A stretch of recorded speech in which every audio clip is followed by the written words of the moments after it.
नई आईनी तरमीम के बाद जजेस तकर्रुरी कमेटी की तश्कील का मरहला दरपेश। PTI, सुन्नी इत्तेहाद कौंसिल, नून लीग और पीपल्स पार्टी की जानिब से अपने अरकान के नाम स्पीकर कौमी असम्बली को भिजवा दिए। कमेटी में नुमाइंदगी का तरीक़ाकार भी तब्दील। अब पार्लिमानी कमेटी में हुकूमत और अपोजिशन की नुमाइंदगी यकसा नहीं होगी। मुतनासिब नुमाइंदगी के हिसाब से जजेस तकर्रुरी कमेटी में नुमाइंदगी दी जाएगी।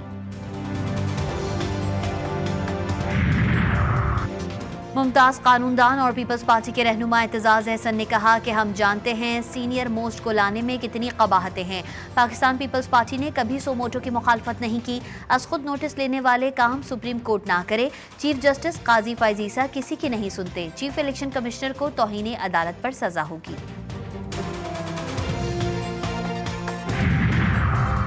और कराची में जौहर मोड़ के करीब तजावुजात के खिलाफ ऑपरेशन के दौरान मुश्तअल अफराद की हंगामा आराई। मुश्तअल अफराद ने अमले पर पथराव के बाद सड़क पर टायर नजर आतिश कर दिए। जौहर चौरंगी के अतराफ की सड़क ट्रैफिक के लिए बंद। सुप्रीम कोर्ट ने इंट्रा पार्टी इलेक्शन फैसले के खिलाफ तहरीक इंसाफ की नज़रसानी दरख्वास्त खारिज कर दी।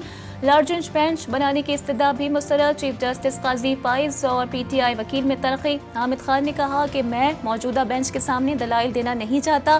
केस के लिए नया बेंच बनेगा तो दलाइल दूंगा। चीफ जस्टिस बोले चलें फिर गपशप कर लेते हैं, आपको सुनने में मजा आता है। जस्टिस मंसूर अली शाह और जस्टिस आयशा मलिक के दिलचस्प रिमार्क्स। एडिशनल अटॉर्नी जनरल से मुकालमा।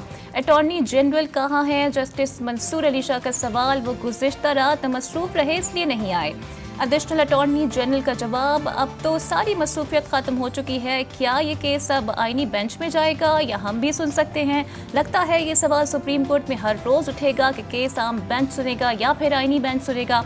जस्टिस मंसूर अली शाह के मुस्कुराते हुए रिमार्क्स।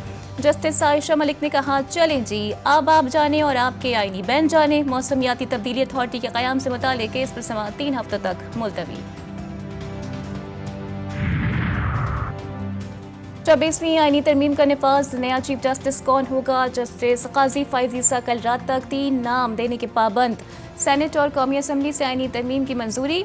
सदर मुमलिकत के दस्तखत के बाद आईनी तरमीम बाकायदा आइन का हिस्सा बन गई। 26वीं आईनी तरमीम के बाद चीफ जस्टिस की तकर्रुरी 3 दिन कबल होगी। चीफ जस्टिस की तकर्रुरी के लिए नाम भेजने के लिए 30 घंटे बाकी। पार्लिमानी कमेटी 3 जजेस में से 1 जज का तकर्रुर करेगी। आइन का मामला सिर्फ तहरीक इंसाफ का नहीं है, आम आदमी को पता ही नहीं चला कि हुआ क्या है। PTI के वकील सलमान अकरम राजा ने लाहौर प्रेस क्लब में मीडिया से बात करते हुए कहा कि बतौर कानूनदान हाई कोर्ट और सुप्रीम कोर्ट के 17 जजेस का पता है कि किस केस का क्या फैसला करेंगे। वकला का 25 अक्टूबर को यौम निजात के तौर पर मनाने और 26वीं आईनी तरमीम चैलेंज करने का ऐलान। हामिद खान ने मीडिया से गुफ्तगू में कहा कि आईनी तरमीम के लिए वोटिंग हॉर्स ट्रेडिंग के जरिए हुई। हमारे मेंबरान को धमकाया गया, हम इसको अदालत में चैलेंज करेंगे। अख्तर मिंगल की हिदायत के बावजूद उनकी पार्टी के सेनेटर्स ने तरमीम के हक में वोट दिए जो गिने नहीं जाने चाहिए थे।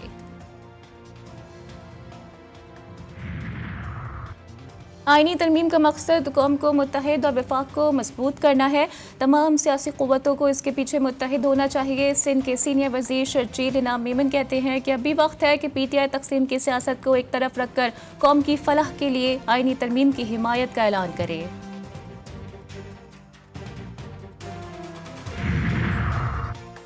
कल से आज़ाद अदलिया आज़ाद नहीं रहेगी, हम अदलिया की आज़ादी के लिए जंग लड़ेंगे और जीतेंगे। वज़ीर आला KPK अली अमीन गंडापुर ने पार्लिमानी इजलास के बाद मीडिया से गुफ्तगू करते हुए कहा कि आज अवाम में एजेंडे के साथ गैर आईनी तरमीम पर बात होगी।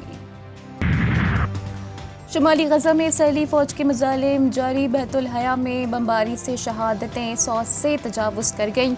शहदा में बड़ी तादाद ख़वातीन और बच्चों की शामिल हैं। दर्जनों अफराद अब भी लापता। फ़लस्तीनी वज़ारत सेहत के मुताबिक लापता और मलबे तले दबे अफराद के जिंदा बचने के इम्कानात मादूम हो गए। शहदा की मजमूई तादाद 42,603 से तजावुज़ कर गई। जबालिया में इसराइली फ़ौज का महासा 16वें रोज़ में दाखिल अल-क़स्साम ब्रिगेड ने जबालिया में इसराइली मरकावा टैंक को तबाह कर दिया। हमले में इसराइली फ़ौजी ऑपरेशन का कमांडर कर्नल एहसन दिस्का और 4 फ़ौजी हलाक।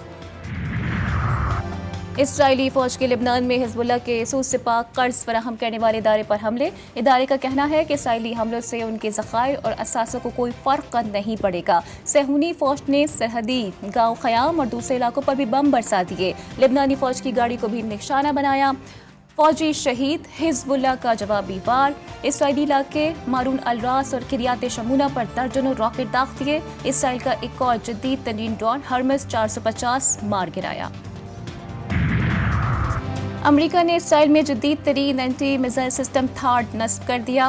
امریکی وزیر دفاع لائیڈ آسٹن نے کہا ہے کہ ہمارے پاس تھاڈ اینٹی میزائل سسٹم جلد آپریشنل کرنے کی صلاحیت موجود ہے. ہم اپنے منصوبے کے مطابق چل رہے ہیں. آپ ہمارے بادشاہ ہیں اور نہ ہی ہماری خود مختاری کے مالک ہیں. ہماری سرزمین واپس کریں. آسٹریلوی پارلیمنٹ میں استقبالیہ تقریب کے دوران سینیٹر لیڈیا تھوروپ نے شاہ چارلس کو کھری کھری سنا دی.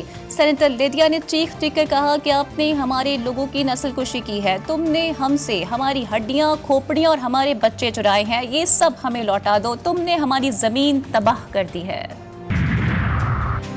بھارت عالمی سطح پر اجرتی قاتلوں کے جتھے میں شامل. بین الاقوامی شہرت یافتہ برطانوی اخبار دی گارجین نے تہلکہ خیز آرٹیکل میں بھارت کی دہشت گردی اور دوسرے ممالک میں قتل کی وارداتوں میں ملوث ہونے کو بے نقاب کر دیا.